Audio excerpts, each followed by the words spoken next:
Okay. So, Father, thank you for tonight. Thank you for just bringing everybody here that came tonight, just praying for my words tonight. Thank you for being with me and giving me the right things to say and cover. Thank you for opening our hearts tonight to your word. And just thank you for being with us and for loving us and being our Savior in Jesus. Yeah, this was like really hard this week, and I don't know why. Ezekiel was really, really hard for me, so bear with me because it was a lot, and I want to try and get it covered. And Daniel, I definitely want to have a little bit more time for Daniel. So, Ezekiel. Go ahead, Dusty. Thank you. So Ezekiel has a lot of imagery, right? Lots of visions and imagery and symbolism. The author is Ezekiel, and Ezekiel basically was called very specifically again, and we're going to read some of that. And then the purpose of it really is about God's judgment. God kept warning again, warning and warning and warning. And really then at the end, really does show restoration and his promise of restoration. But really the whole first half of Ezekiel is about judgment after he gets called. So some of the key principles in this are really around Judah and Jerusalem really deserving the judgment that they got.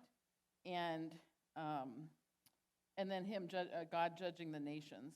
So really the main characters here are Ezekiel himself and then the people of Judah and Jerusalem. There's really not a lot of other stuff. So this is sort of the usual Charles Swindoll, little captured in the book. Go ahead, Dusty. Dusty's like, thank you. It's okay, it's all right, I know you are. Thank you. And then this is sort of how he divided it up, and that's usually how I divide it up too. So that's sort of how we'll cover it. So who is Ezekiel? He was born of the tribe of Levi, so he's another one where he's actually a priest. And he was born about 620 BC. And in that little thing up there, it says the tribe of Levi Hall of Fame. And it sort of shows you some of the biggies in the Bible that truly were through Aaron and were priests. So Jerusalem was conquered in about 605 BC, so he was definitely there when it was conquered the first time. And when I say the first time, remember, this is when Babylon starts coming down to the southern kingdom. The northern kingdom was already taken, and he sort of puts in this puppet king, and so they're not completely taken over, but they really are.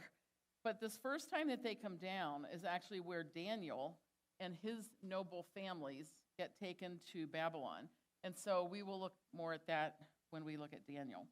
So Ezekiel lived in Jerusalem and in Babylon, and he was actually taken into captivity in that second exile. So it was maybe 10 years after, or not even, but 10 years after Daniel went, he also got taken up to Babylon. And so he was probably about 27 years old.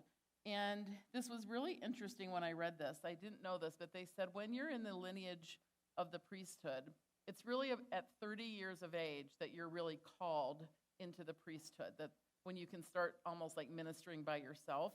And so when we look at Ezekiel here and how he was called, it was a very specific date that he was called, and you don't see that very often in the Bible. But throughout the book, he exhibits what people might call very erratic behavior. He did a lot of strange things, and he was extremely obedient to God. This is all of these major prophets, like you just sort of look at them, and even when I was doing this, I was like, I would not want to live in that time. Like, what a horrible time to live. And to really, like, we think it's, tough for us here in America sometimes to sort of, honor God and stand up for God and that sort of thing. But think about what these people did. It's just sort of unbelievable that they made it through. But God gave them grace, and he did, and he was very obedient. He was married, and remember last week it was the prophet Jeremiah that he said, don't get married. So I thought it was interesting. He does get married, but his wife, as we'll see later, there was sort of a strange thing that happens there. So he ends up dying while he's in captivity in Babylon. And we don't really know how he died. It doesn't ever really say in the book, but we think he was probably only about 50 years old when he died. So if he got called at about 27 or 30 and he died at 50, he really was only sort of, this whole prophetic ministry and book of his was about 20 years long. So, yeah.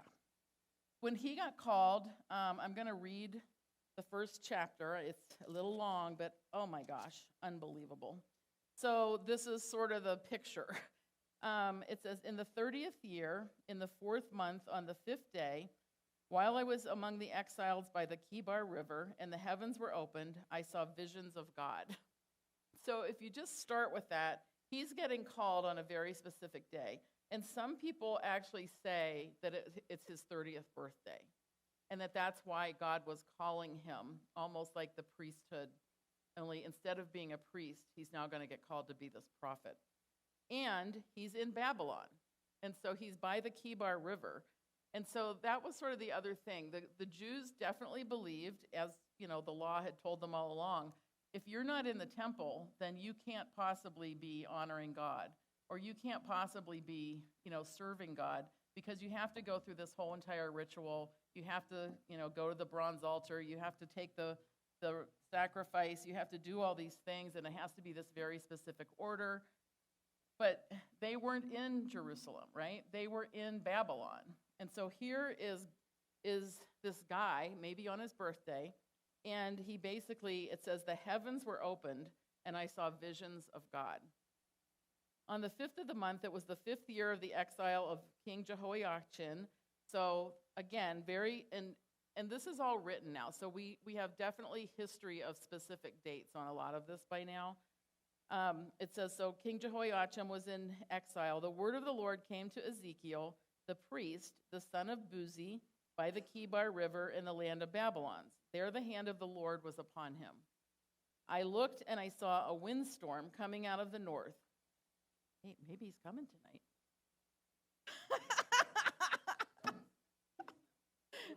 Is it still?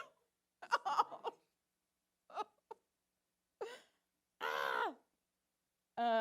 But it says, I looked and saw a windstorm coming out of the north, an immense cloud with flashing lightning surrounded by brilliant light. The center of the fire looked like glowing metal, and in the fire was what looked like 4 living creatures. In appearance, their form was that of a man, but each of them had 4 faces and 4 wings. Their legs were straight, their feet were like those of a calf, and gleamed under burnished bronze. Under their wings on their 4 sides they had the hands of a man. All 4 of them had faces and wings, and the wings touched one another, and each one went straight ahead, and they did not turn as they moved. And then it describes all of the faces, just to save time here. But on verse 13, it says, the appearance of the living creatures was like burning coals of fire, or like torches. Now, where have we heard the burning coals before? Exactly. Thank you, Tim. So remember when Isaiah got called, he put a burning coal to his lips. And so here is these burning coals, and it says fire moved back and forth among the creatures. It was bright, and lightning flashed out of it. The creatures sped back and forth like flashes of lightning. As I looked at the creatures, I saw a wheel on the ground beside each creature with its 4 faces. This was the appearance and structure of the wheels. They sparkled like chrysolite, and all 4 looked alike.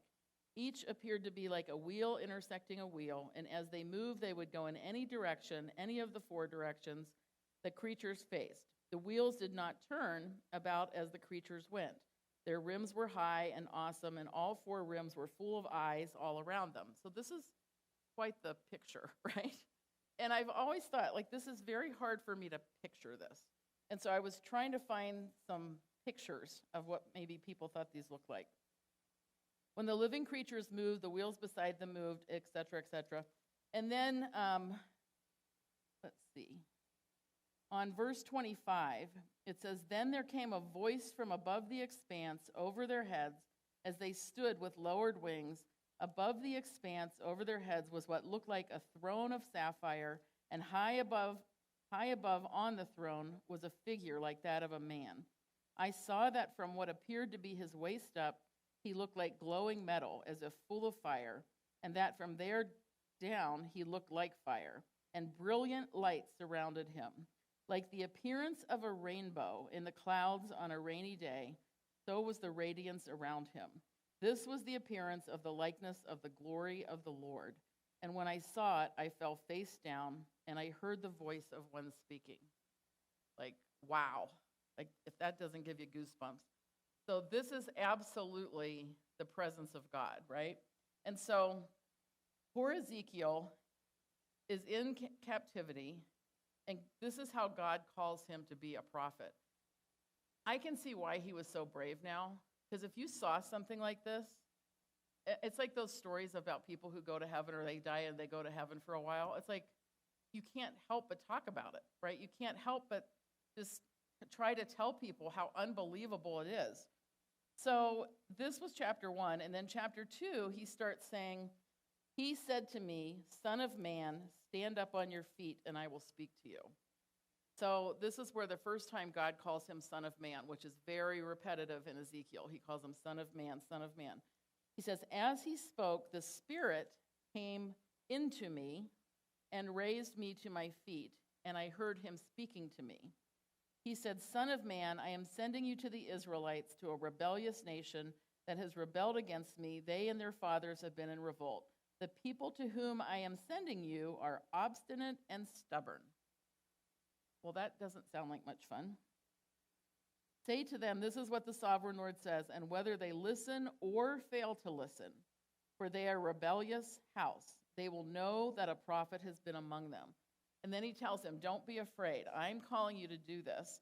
And then at the end, in verse 7, then he says, don't be afraid, says that several times. You must speak my words, whether they listen or not. And so he says that to him also several times. Whether they listen or not, you keep speaking. And then that's when he says, do not rebel like that rebellious house. Open your mouth and eat what I give you. Then I looked, and I saw a hand stretched out to me, and in it was a scroll, which he unrolled before me. And on both sides of it were written words of lament and mourning and woe. And he said, chapter 3, Son of man, eat what is before you, eat this scroll, and then go and speak to Israel. So I opened my mouth, and he gave me the scroll to eat. Then he said, Son of man, eat the scroll I am giving you, and fill your stomach with it. So I ate it, and it tasted as sweet as honey. I think that's awesome. So I think it's just the word of God. Like he's just giving him the words, and he's taking them in and eating them. But it tasted sweet to him because it was from God. I think it's a really cool picture. So the other things I just want to call out is it's the Spirit of God that lifted him up. You'll see the Spirit of God several times in this call. And so these 4 heavenly cherubim, where else do we see those? Or where else can we see that kind of a creature? We're going to look at this several times. It's actually in Revelation. So we have a couple a little further in. There are many, many things that Ezekiel says that are also in Revelation. So we're going to do some comparisons there. And then he basically has this vision, and then he gets so overwhelmed by it, he literally can't move for 7 days. So he's eating the scroll, and then he sits and he there. So if you go to the next slide, these are just some pictures I found online. I thought that first one was sort of one of the, I would say like, I don't want to say best, but best ones that I've seen. Because some of them, they're sort of creepy looking. These are cherubim. Like they are carrying around the throne of God. That's what they're doing. And these wheels have eyes that see everything everywhere. And anywhere they want to go, they go. And this wheel and a wheel, and then these 4 cherubim are carrying this throne, and then God is sitting on the throne. It's unbelievable, right? This picture that we see. So the first one there, I just thought was interesting because it's always been hard for me to sort of think of like these 4 faces, and the faces face each way, and how does that all work? And they have angel wings, and they have hands like a man. And then the second one over here is really just showing them sort of carrying this throne. And then the only thing I just want to mention is the rainbow. And I'm sorry I didn't look this up. But I think in the rainbow and the color of light, is that what contains all color, or is it the other way around? Like, I think white or light. Yeah, white is all color. So that's what the rainbow sort of stands for. When God gave Noah the rainbow, it was a covenant. And it basically said, I am never going to do this again. Like, I'm never going to destroy the earth like this. And it was a covenant that he gave to mankind. And the rainbow, it says right here, is above the throne of God. So I'm just going to say, this is why, to me, the rainbow, the whole thing with the rainbow and homosexuality right now is a travesty. And that's all I'm going to say about it. God says man and woman, and I really think the rainbow is a chosen symbol for that particular group of people who I love. Huh? Oh, they left out one of the colors? Interesting. Yeah, I just thought, why of all things would they choose that? Like, right. I mean, like, it's just anything to come against God. So I just thought these were some interesting pictures. You can go online. There's some weird stuff online too, but I just liked those. So the next one is really just it says the 5 prophets, and then I'm like, there's only 4 of them here. And then I was like, I got myself so confused this week. Did I miss a prophet? Isaiah, Jeremiah, Ezekiel, and Daniel. So Lamentations must be the 5th. Did I miss somebody? Because I thought there were 5 major prophets. Who did I miss? Because literally I was like racking my brain. Anyway.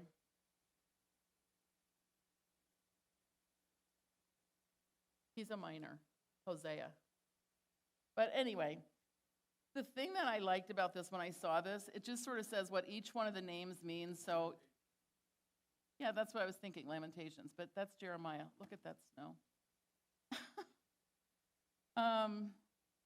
So one of the things that I read that I just really liked, they sort of said Ezekiel is the prophet of the Holy Spirit.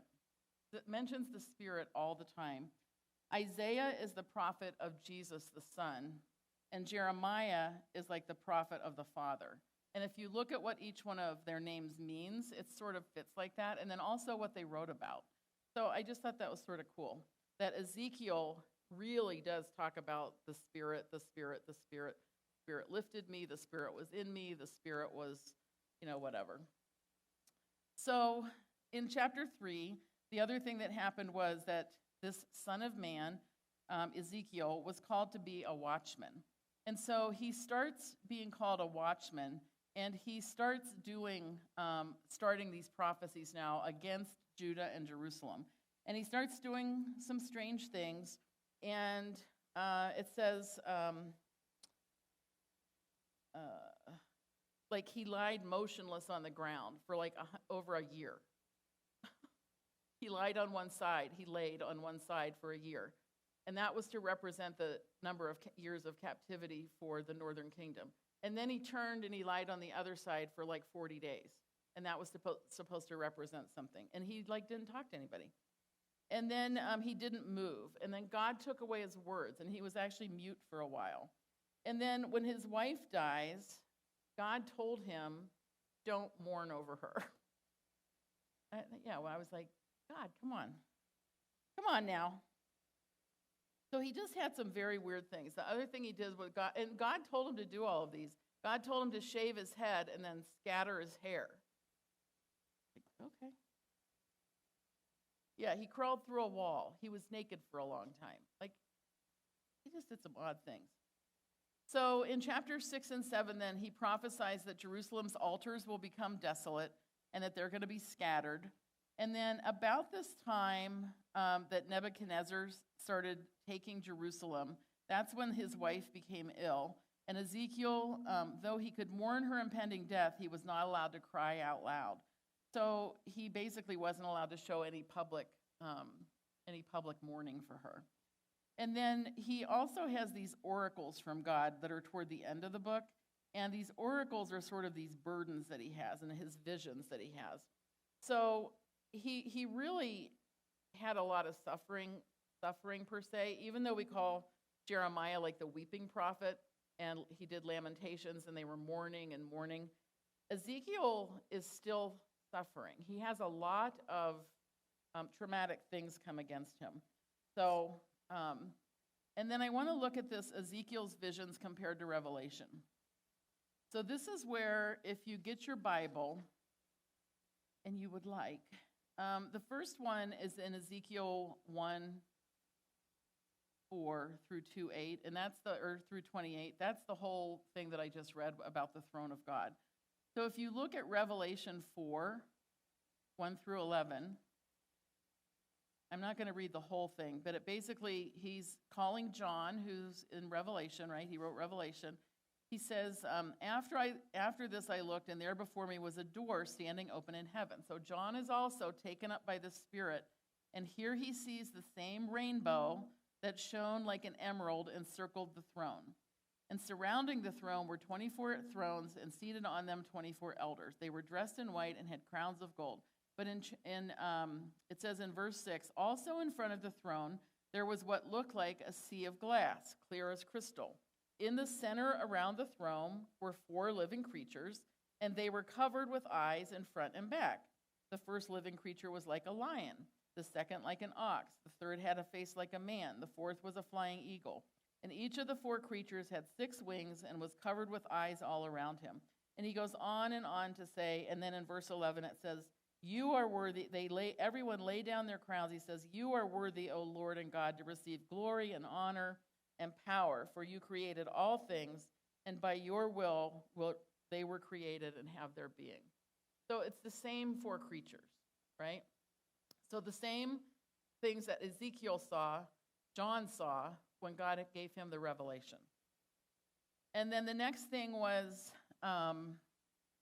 God's glory in the temple. And so several times, like I just read in chapter 1, but also in Ezekiel 10:1 through 22, there's a whole description of, it says, I saw the likeness of a throne of lapis lazuli. Above the vault that was over the heads of the cherubim. And the Lord said to the man clothed in linen, go in among the wheels beneath the cherubim and fill your hands with burning coals, which is what we just read in chapter 1. And as I watched, he went in. And the cherubim were standing on the side south of the temple where the man went in. And the cloud filled the inner court. And so the glory of the Lord rose above the cherubim and moved to the threshold of the temple. The cloud filled the temple, and the court was full of radiance of the glory of the Lord. So that's in Ezekiel 10. But if you go to Revelation 11, it says in verse 19, God's temple in heaven was opened, and within his temple was seen the Ark of the Covenant. Yay! And there came flashes of lightning and rumbling and peals of thunder and an earthquake and a severe hailstorm. And so it's the same just unbelievable picture of God and his throne in Ezekiel and then in Revelation again. The next one is that there's a prostitute. And in Ezekiel 16:1 through 59, he talks about the adulterous wife. And we talked several times now about how God always sees Israel as sort of this adulterous woman, and she is not faithful to him. And she's sometimes called a harlot or sometimes called an adulterous woman. But Israel has not been faithful to him. And that's in chapter 23 in Ezekiel. And he basically has these 2 sisters. One's called Aholah, and one is called Aholibah. And one represents Samaria, the northern kingdom, and one represents Jerusalem, or the southern kingdom. And so this prostitute is in Ezekiel 16, and then these 2 sisters. And in Revelation 17, what do we see? A prostitute. And so he says, the angel carried me away in the spirit. There I saw a woman sitting on a scarlet beast that was covered with blasphemous names and had 7 heads and 10 horns, which we also will see in Daniel. It says, the woman was dressed in purple and scarlet and was glittering with gold, precious stones, and pearls. She held a golden cup in her hand filled with abominable things and the filth of her adulteries. And this is where we hear about this abomination later.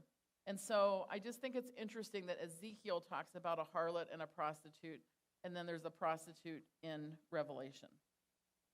And then they both talk about Gog and Magog, and that is also Gog and Magog are these kingdoms that come, especially in Revelation, where we have the beginning of Armageddon, and we have this battle between this northern kingdom and the southern kingdom, very different than the ones that we've been talking about.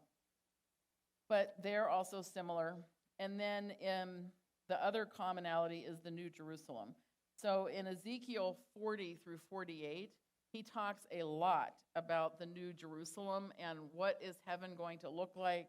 And he says, and then in Revelation, obviously 21, it says, there we see a new heaven and a new earth, for the first heaven and the first earth had passed away, and they were no longer any sea. I saw the holy city, the New Jerusalem, coming down out of heaven from God, prepared as a bride, beautifully dressed for her husband. And he says there, I will make all things new. And he says, I am the Alpha and the Omega, the beginning and the end. To the thirsty I will give water without cost from the spring of the water of life. And so this whole gorgeous picture in Revelation 21 is actually, much of it is also talked about in Ezekiel in those last chapters. So I never really put those two together before, so I just thought it was sort of cool that he really, he was prophesying for the time, but he was clearly prophesying end times, eschatology, right? Is that what it is? So Ezekiel really had a lot of parables, and he had a lot of, like I said, sort of crazy things. If you go to the next picture, the next one, he has all these different things. Some of them I talked about already, like the two prostitutes, the adulterous wife. And we're going to look here in a little bit about the shepherd and the sheep, and then the valley of dry bones. So he just does some very odd things. So back to this concept of the watchman. Ezekiel is the watchman, and he basically sees very sad things that are coming for Judah and Jerusalem, but he also sees a lot of great things. And one of the things that he sees, we just talked about, it says God says he's going to form a new covenant, and he basically says he's going to do that under the house of David, and he will defend Israel from her enemies. And at the same time, he's now prophesying to all these other nations that are around and telling them, you're also going to get punished, because none of them are any good, right? So he is this constant, almost like dichotomy of he sees these unbelievable, fantastic things, and yet he's prophesying like really not good things. So he's going back and forth. So then when we get to chapters 33 through 48, it's called like the oracles that he has. And he basically, some of these are like songs almost, or not hymns, but sort of folk songs or songs. And basically this is where you start hearing him talk about the good shepherd, and the shepherd will feed his flock, and he will seek the lost. He will bind up the crippled, bring back the strayed. And then in chapter 37, he talks about the valley of dry bones. And I'm going to talk about that here in a minute. So it's sort of this really back and forth. So I'm not doing a very good job on Ezekiel, but any other questions or comments? He really, to me, just is this dichotomy of a guy. Melissa, do you have anything on him that you're, okay. Where I found Jesus, though, when I started looking into this, I think the comparisons between the visions of God and the throne in Revelation, I think the Holy Spirit is very evident, especially on the call of Ezekiel. It says, the Spirit did this, the Spirit did this, the Spirit did that. If you look at Ezekiel 34, 11 through 31, this is also where he talks about the shepherd. And Jesus oftentimes is compared to the good shepherd, right? He is the good shepherd. and we hear the voice of the shepherd, and the shepherd goes out to find the one lost lamb, right? So in Ezekiel 34, he says, "This is what the sovereign Lord says: I myself will search for my sheep and look after them. As a shepherd looks after his scattered flock when he is with them, so I will look after my sheep. I will rescue them from all the places they were scattered on a day of clouds and darkness. I will bring them out of the nations and gather them from the countries and will bring them into their own land. I will pasture them on the mountains of Israel, in the ravines, and in all the settlements of the land. I will tend them in a good pasture, and the mountain heights of Israel will be their grazing land. There they will lie down in good grazing land, and they will feed in rich pasture on the mountains of Israel. I myself will tend my sheep and have them lie down, says the sovereign Lord. I will search for the lost and bring back the strays. I will bind up the injured and strengthen the weak, but the sleek and strong I will destroy. I will shepherd the flock with justice. I will save my flock, and they will no longer be plundered. I will judge between one sheep and another, and I will place over them one shepherd, my servant David, and he will tend them. He will tend them and be their shepherd. I will make a covenant of peace with them and rid the land of savage beasts, so they may live in the wilderness and sleep in the forest in safety. I will make them and the places surrounding my hill a blessing. I will send down showers in season, and there will be showers of blessing." I just thought that was so cool, because it's like you can read these words and you can think he's talking about bringing Israel back to the land. You can think about in 1948 when the Jews were gathered from all the nations and Israel became a nation again, right? Or you could look at Jesus Christ, and he is our shepherd, and he does all of these things for us. So I sort of love it when you get like you get a little extra blessing there. But I just really liked this chapter because I think it can be used and sort of seen in several different ways, I guess. And so right after that, then, he talks about this shepherd and this covenant of peace.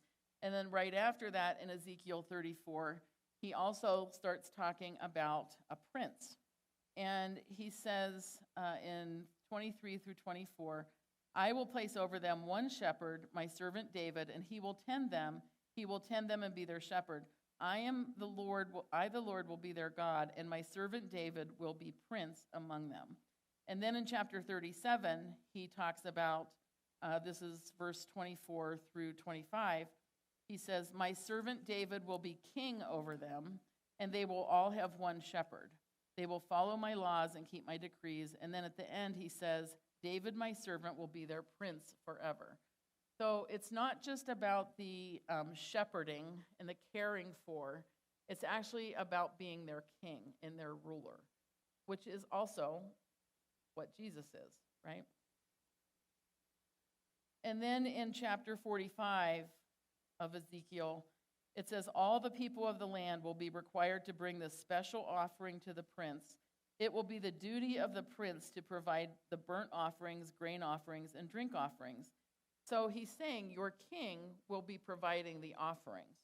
And basically, we've sort of talked about this a little bit. Jesus is the fulfillment of both sort of the temple, the physical temple, and being our priest, our high priest. And again, mostly that we see that in Hebrews in the New Testament. But in John 2, he talks about where the temple's going to be destroyed and be raised up. So it's like here we are in Ezekiel talking about these things, and Jesus is the fulfillment of those things. So that's how I see it. Yeah. The house of David. Yeah, yes. Yeah, but he says David, which is odd. Yes.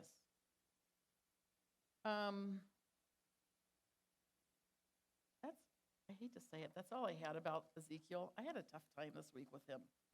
I just couldn't get my thoughts together. So do you have anything, anybody have anything else from him?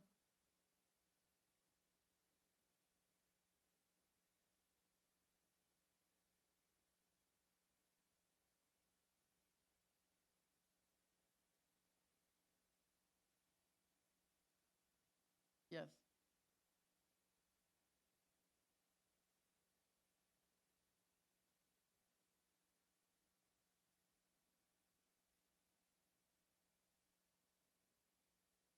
All the time, right?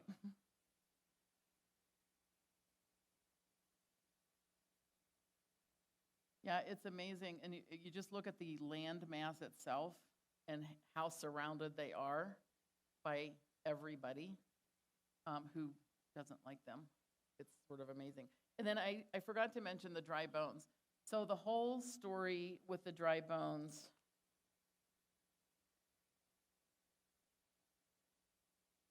is that in, yeah, 37. In chapter 37, he has this whole vision again where it says, the hand of God was upon me, and he brought me out by the Spirit of the Lord and set me in the middle of a valley. It was full of bones, and he led me back and forth among them, and I saw a great many bones on the floor of the valley, bones that were very dry. And he said, Son of man, can these bones live? And he says, Sovereign Lord, you alone know. He said, then prophesy to these bones and say to them, dry bones, hear the word of the Lord. This is what the sovereign Lord says to these bones. I will make you breathe, enter you, and you will come to life. I will attach tendons to you, make flesh come upon you. I will put breath in you, and you will come to life, and you will know that I am the Lord. So I prophesied as I was commanded. And suddenly there was a noise, a rattling sound, and the bones come together, bone to bone. I looked, and then the tendons and flesh are appearing, and the skin covered them, but there was no breath in them. And the Lord, he said to me, prophesy to the breath.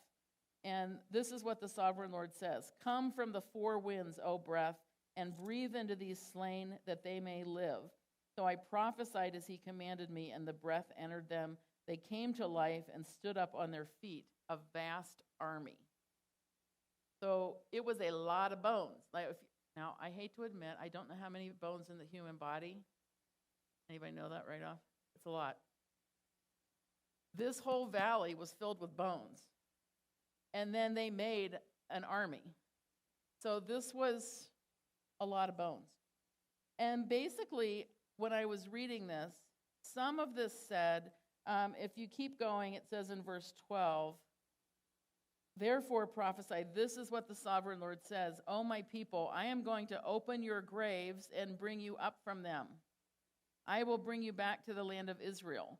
Then you, my people, will know that I am the Lord. And then it says, I will put my spirit in you, and you will live, and I will settle you in your own land. Your point. Then you will know that I, the Lord, have spoken. I thought this was so interesting because to me, I've always sort of thought or heard of this as like resurrection, right?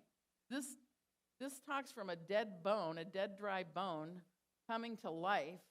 And so I've always thought of that as resurrection and us, being dead in our sin and coming to life and having the spirit of the breath of God, sort of breathed into us when we get born again. But a lot of what I read was actually they talked more about Israel and coming together that way and more of a physical restoration and not necessarily resurrection. But I've always seen this as resurrection. But yeah, double meaning, yes. So it's another one where you're just like, could you imagine what this guy saw? And then this army of resurrected people. Thank you. That doesn't even seem like enough, quite honestly, because some of them are so tiny. So that is what I had for Ezekiel.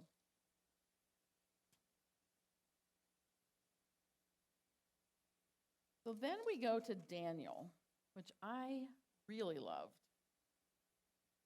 And Melissa just happened to be studying Daniel. She's doing this Beth Moore Bible study on Daniel.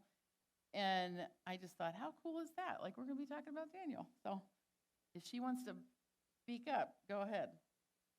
So if you look at Daniel, Daniel is the author of this.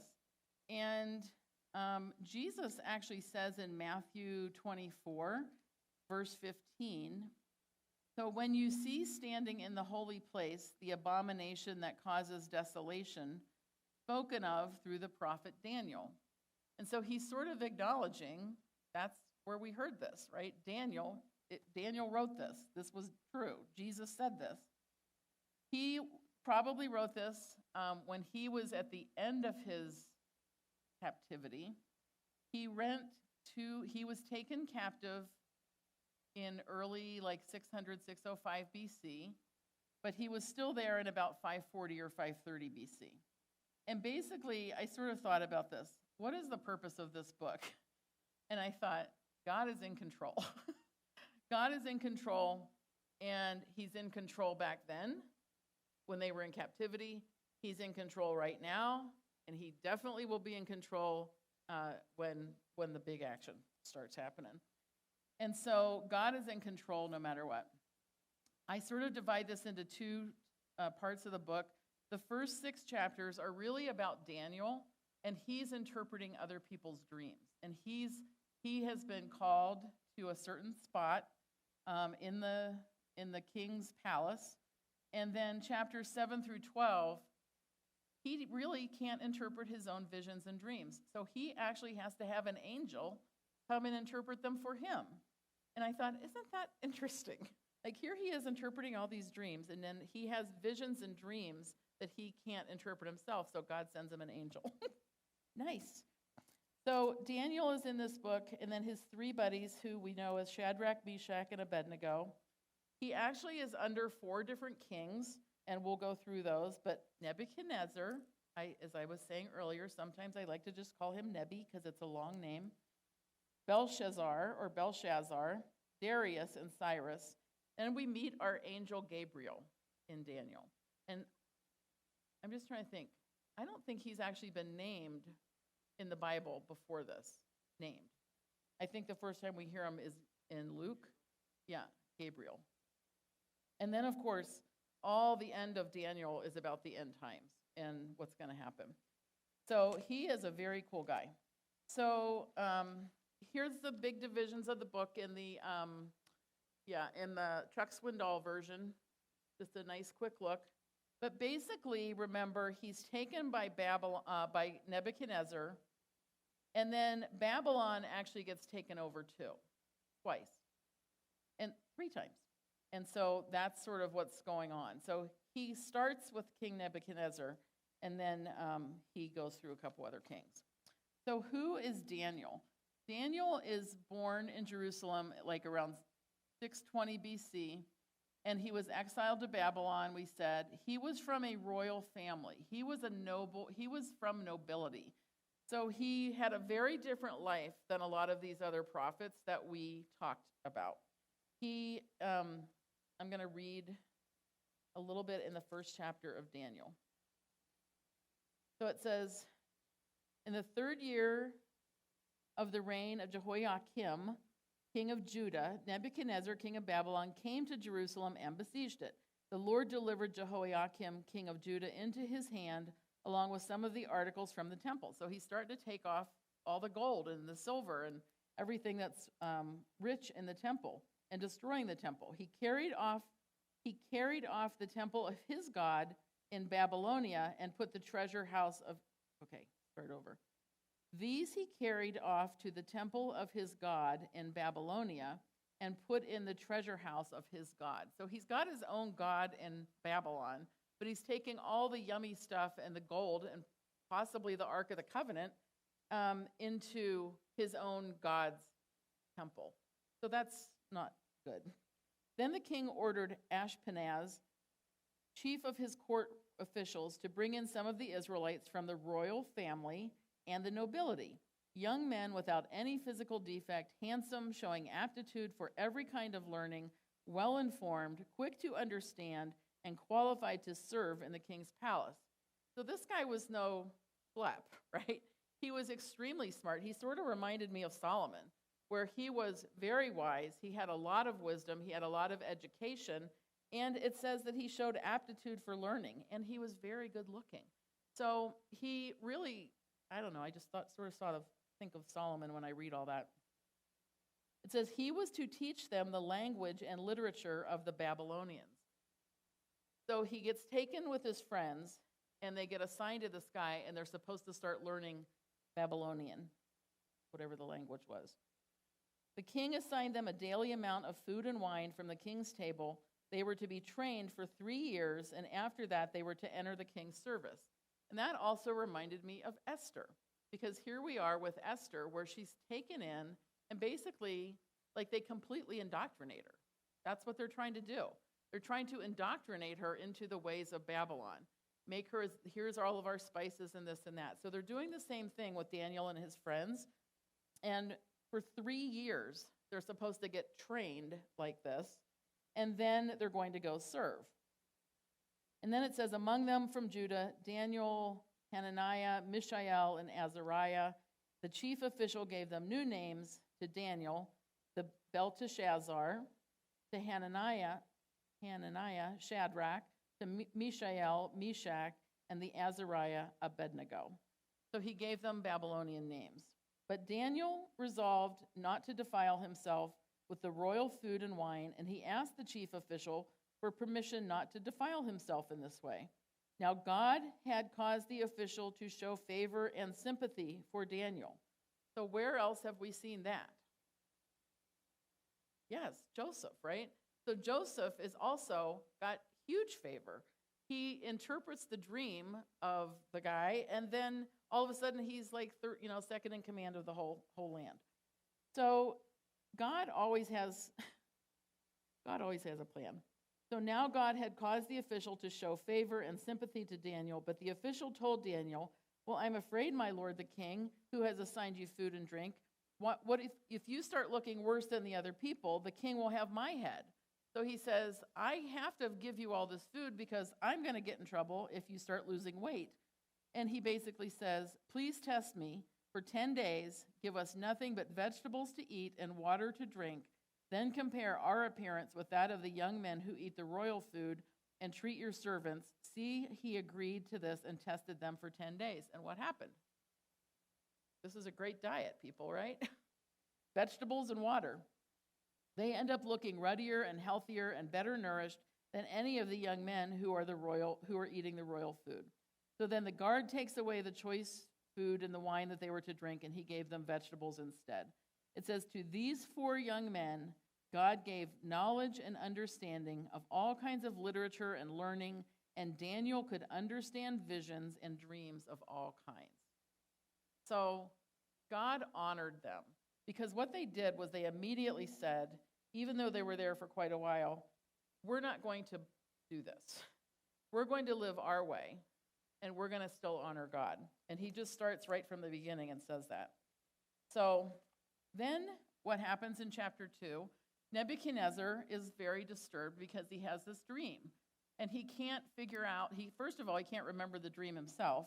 And so he says to all of his wise men, what was that dream again that I had? And when you tell me what it is, tell me interpret it for me, because I can't really figure it out. And so basically, none of them can figure it out. And he says, that's it. All the wise men are going to get killed. Like, if you can't interpret the dream, I'm going to have all of you killed. And then Arioch comes to kill Daniel, because they're also considered wise men. And he says, wait a minute, please. So in verse 17, it says, Daniel returned to his house and explained, because he said, we're going to kill all the wise men. Daniel returned to his house and explained the matter to his 3 friends. He urged them to plead for mercy from God of heaven concerning this mystery. So he's basically saying, we have to pray about this. We're going to get killed, and we need to pray that God gives us an interpretation of this dream. And during the night, the mystery was revealed to Daniel in a vision, and Daniel praised the God of heaven and said, praise be to the name of the God forever and ever. Wisdom and power are his. He changes times and seasons. He deposes kings and raises them up. He gives wisdom to the wise and knowledge to the discerning. He reveals deep and hidden things. He knows what lies in darkness, and light dwells with him. I thank and praise you, God of my ancestors.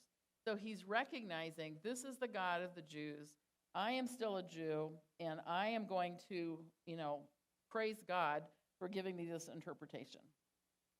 And then in verse 24, it says, he goes back to the guy, and he says, don't kill all those other guys. And I thought, isn't that nice of him?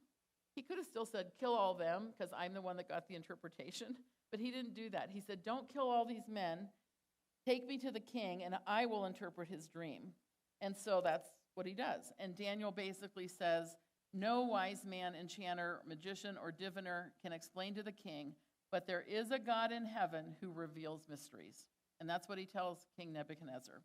So he shows Nebuchadnezzar sort of what this whole dream is about. And this whole statue, what it ended up representing are the 4 kingdoms that were basically going to come and take over this whole region.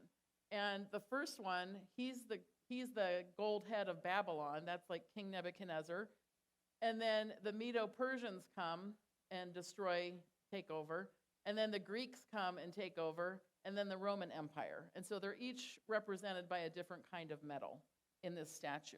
And then at the bottom, the feet are made of clay and dirt. And that's sort of, this says the divided kingdom, but it really represents sort of the 10 horns and what's going to happen in the future. But basically then it says in verse 35, the iron, the clay, the bronze, the silver, and the gold were all broken to pieces and became like chaff on a threshing floor. The wind swept them away without leaving a trace. But the rock that struck the statue became a huge mountain and filled the whole earth. And so that rock is sort of the representation of Jesus. And Jesus basically will smash all of these kingdoms because it's only his kingdom that's going to last forever. And so that's the whole dream. And so he is brave enough and strong enough to say, this is what this is about. And there is a God. And then it says, the meaning of the vision of the rock cut out of the mountain is not by human hands, a rock that broke the iron, bronze, clay, silver, and gold to pieces. The great God has shown the king what will take place in the future. The dream is true, and its interpretation is trustworthy. So I'm telling you the truth, King Nebuchadnezzar. It says, then King Nebuchadnezzar fell prostrate before Daniel and paid him honor and ordered that an offering and incense be presented to him. So King Nebuchadnezzar is actually like bowing to Daniel here because he interpreted the dream, which is unreal. And it says, the king says to Daniel, surely your God is the God of gods and the Lord of lords and revealer of mysteries, for you were able to reveal this mystery. Then the king placed Daniel in a high position and lavished many gifts on him, and he made him ruler over the entire province of Babylon and placed him in charge of all the wise men. So this is just very much like Joseph, right? He interprets this dream, and all of a sudden, he's like head of the place. And it says, moreover, at Daniel's request, the king appointed Shadrach, Meshach, and Abednego administrators over the province of Babylon, while Daniel himself remained at the royal court. So Daniel stayed in the palace, but his 3 friends were now out administering all over the rest of Babylon. So it was a fantastic interpretation of this dream that Nebuchadnezzar had. So if you go, I think it's the next one. Go back one, sorry. Yeah. So if we look at this events under various kings, the next thing is chapter 3. And in chapter 3, this is where Daniel's friends, so Nebuchadnezzar has decided after he's had this dream, I think I'm also going to make a statue of myself. And so he builds a 90-foot high statue of himself. They said it's 90 feet high, 9 feet wide. And basically everybody, as soon as the music starts, it literally says when the music starts playing, everybody's supposed to bow to this statue. And of course, what happens? Shadrach, Meshach, and Abednego, who are out and about, are like, we're not bowing. We're not going to bow to that statue. And so King Nebuchadnezzar hears about it, and he is, in verse 13, furious with rage. He summons them, and he says, is it true that you are not going to bow down to the image of gold that I've set up? Not when you hear the sound of the horn, the flute, the zither, the lyre, the harp, the pipe? And I thought, isn't that just like Satan? That's all of the things that when we did Psalms, it's all the music things that David said we should worship God with. It's the same thing. So he now wants to use all this music to have idol worship to himself. So they basically say, we're sorry, King Nebuchadnezzar, we are not going to do that. And he says, then I'm going to throw you in the fire. And they said, and this is a wonderful verse, chapter 3, verse 16, it says, they replied to him, King Nebuchadnezzar, we do not need to defend ourselves before you in this matter. And how often do we feel like we have to defend ourselves, right? But God will defend you. I love that song, My Defender. We do not need to defend ourselves before you in this matter. If we are thrown into the blazing furnace, the God we serve is able to deliver us from it, and he will deliver us from your majesty's hand. But even if he does not, we want you to know, we will not serve your gods or worship the image of gold that you have set up. I love that. We have to be like that. When the times are coming, we have to be like that. Even if he doesn't, this is my faith, but even if he doesn't heal me, even if he doesn't do this, even if he doesn't do that, we are going to believe and stand on the word that he's going to honor his promises. So, of course, Nebuchadnezzar is furious. He orders the furnace heated 7 times hotter than normal. He ties them up with ropes, right? And it says, the king's command was so urgent and the furnace so hot that the flames of the fire killed the soldiers who were taking them up. So the soldiers that are taking them up get killed, but they don't get killed. And then it says the 3 men fell into the blazing furnace. And of course, that's when King Nebuchadnezzar, in verse 24, he says, I thought there were 3 men in the furnace. And they said, yes, your majesty. And he said, look, I see 4 men walking around in the fire, unbound and unharmed, and the 4th looks like a son of the gods. I love that. And then, of course, he comes the next day and he says, the fire had not harmed their body. There was not a hair singed on their heads. Their robes were not scorched. And, oh, by the way, they don't smell of any smoke. I mean, it's a total miracle, complete miracle. And then in verse 28, Nebi says, praise be to the God of Shadrach, Meshach, and Abednego, who has sent his angel and rescued his servants. They trusted in him and defied the king's command and were willing to give up their lives rather than serve or worship any god except their own God. And then he promoted them again. He gave them another promotion. So then in chapter 4, after that, so Larry and I have talked about, I think actually King Nebuchadnezzar is in heaven. That's just me. I feel like he recognizes God, and then especially after this next thing, in chapter 4, he has another dream, which troubles him quite a bit, and I can see why, where he dreams about this huge tree. And basically this tree has all the living animals and plants and fruits underneath it. And basically he says, well, what is this about? And Daniel interprets the dream again and tells him, you're going to go crazy, and you're going to run around like an animal and eat grass for like 7 years or something. It was for a good chunk of time. And then nothing happened for about a year. And then a year later, after he said it, certainly that's what happened. It says, all this happened to King Nebuchadnezzar. 12 months later, as the king was walking on the roof of his palace in Babylon, he said, is not this the great Babylon I have built? So he's all of a sudden puffed up with pride, like he wasn't before. And he basically says, even as the words were on his lips, a voice came from heaven and said, this is what is decreed for you. Your royal authority has been taken from you. You will be driven away from the people and will live with the wild animals and eat grass like an ox. And that's what happens. So he basically goes crazy. And then in verse 34, after a period of time, it says, at the end of the time, I, Nebuchadnezzar, raised my eyes toward heaven, and my sanity was restored. And then I praised the Most High. I honored and glorified him who lives forever. His dominion is an eternal dominion. His kingdom endures for generation to generation.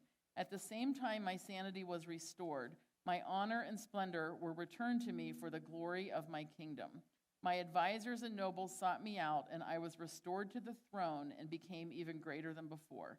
I, Nebuchadnezzar, praise and exalt and glorify the King of heaven, because everything he does is right and all his ways are just. Unbelievable. So he literally is crazy. So that gives me hope for people that I see on the streets, you know? Like there's a lot of mental illness and a lot of people who have a lot of problems. And I thought, this is just, God can heal that. He did.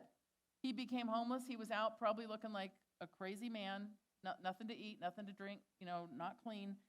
And God had a plan for his life, and he ends up restoring him and making him king again.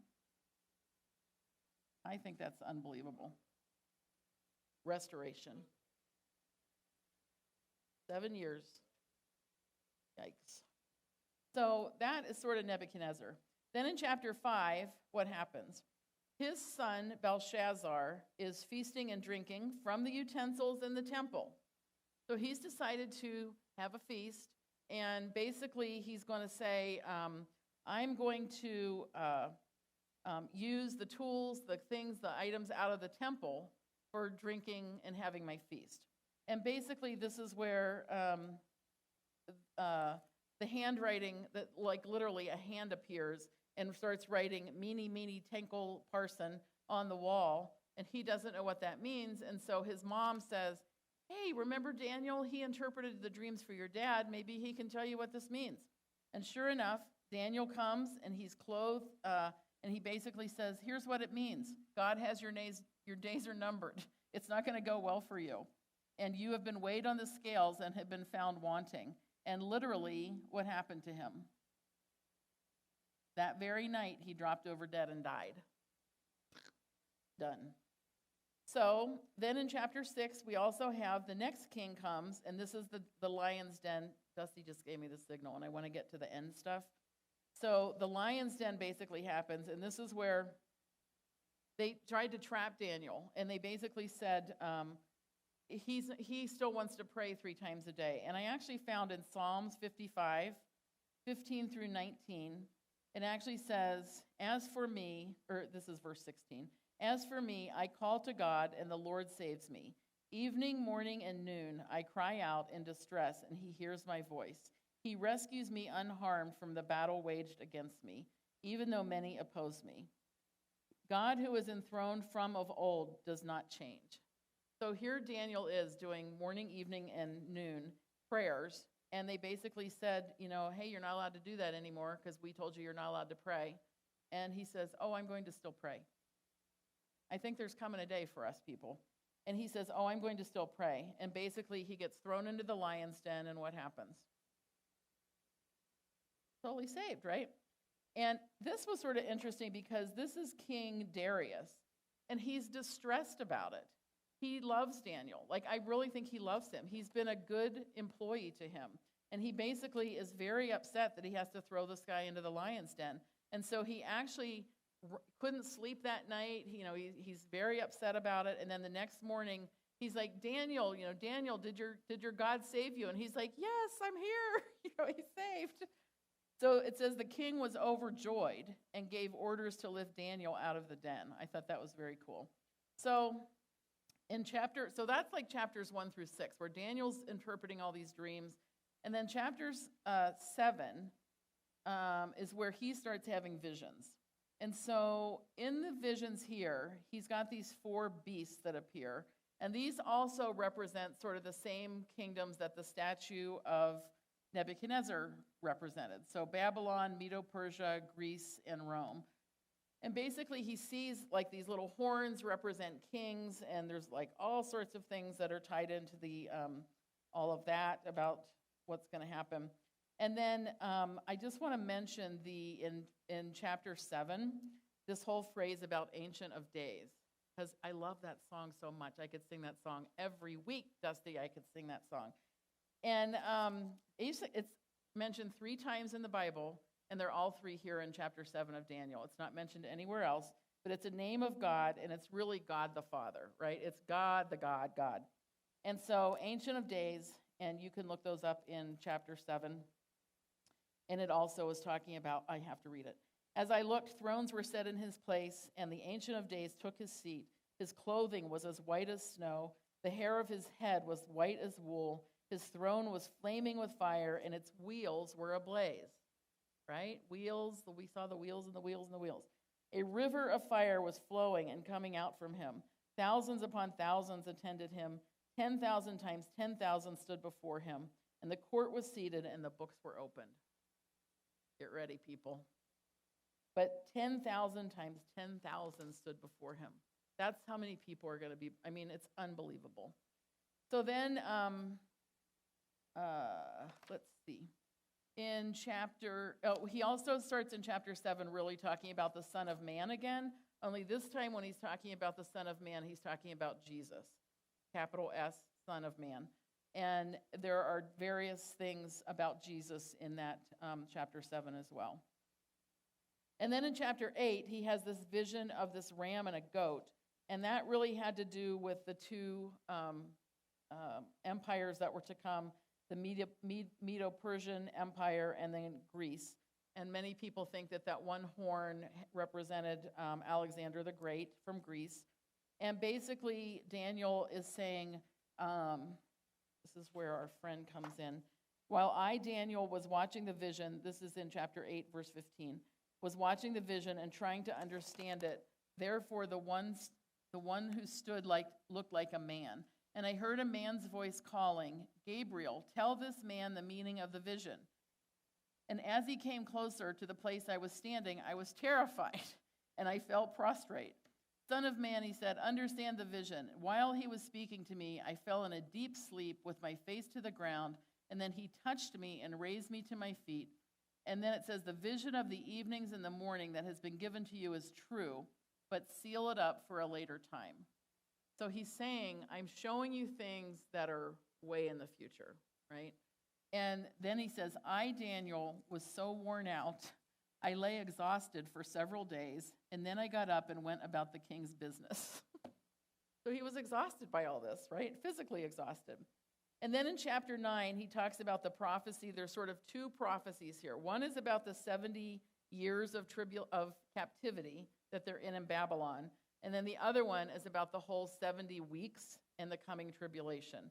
And so I don't want to get into a lot of that. You could go like on and on and on and on. And I don't know, I'm honestly the end time prophecy stuff sort of is a mystery to me sometimes.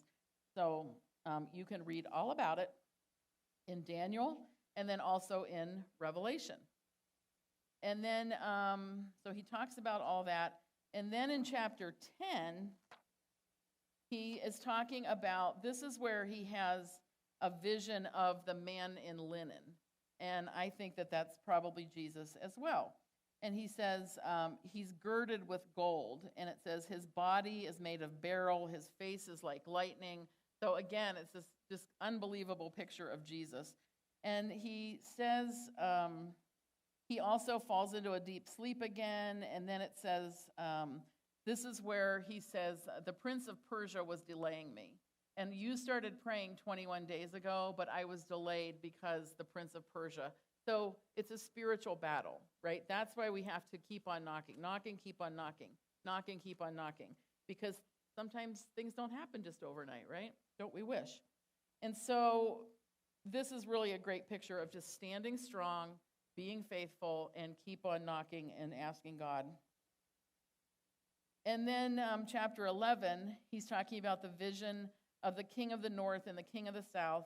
And there was a time after the southern kingdom went back, about 200 BC or something like that, there were some still battles going on. And so some people believe chapter 11 is about those battles. Some people believe that it's really more about the big battle to come and in the at the Armageddon and the king of the north coming against Israel. And then the last chapter is where he talks about, I just want to read one thing in this. It says in verse 1 of chapter 12, at that time, Michael, the great prince who protects your people, will arise. And so here's Michael, the archangel, introduced. And he basically says he's going to stand up for you. And he talks about in here, the abomination of desolation is introduced. And that's where someday the temple will be rebuilt. And there will be something or someone or things in the temple that are completely unholy. And that's the abomination of desolation. And most people, some people, the whole tribulation time, I won't get into all that because lots of people have lots of different ideas about that. But some people think it's like right in the middle of the tribulation this happens, like the 3.5 years. And then, but basically, this abomination of desolation will happen. It's abhorrent to God. And so this is when things really get rolling. So, where is Jesus in Daniel? He is all over the place, I feel like, in Daniel. He's the fourth man in the furnace. He shows us salvation. He saved those men, right? He is the way of escape where he shuts the mouth of the lions so that he can be saved. He's the Son of Man described numerous times, the man of linen, that sort of thing. And then the stone that smashes the kingdoms for Nebuchadnezzar.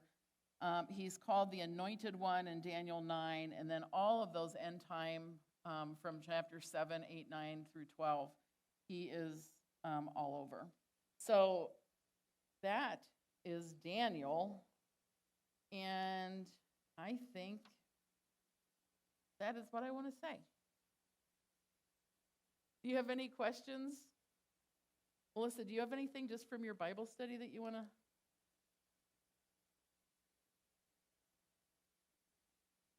Oh, okay.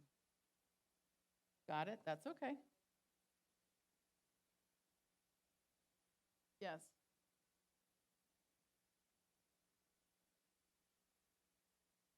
That's funny because I saw them in two different orders, and I actually thought, that's weird. I wonder which, yes.